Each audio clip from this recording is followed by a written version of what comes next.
Hey guys, got a 2022 plate VAUXHALL Astra here. Just going to show you how to reset the tyre pressure warning light on this one. So if you do find the video helpful, please give it a like, and if you want to see more useful content like this, subscribe to the channel.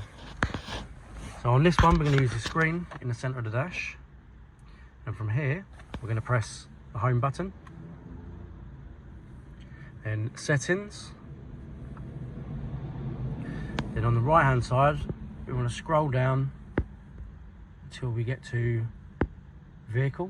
Press vehicle, and you want to go to safety and tyre pressure setup. So first make sure your tyres are pumped up to the correct pressures, and then you want to press reset. Makes a beep, and that's it.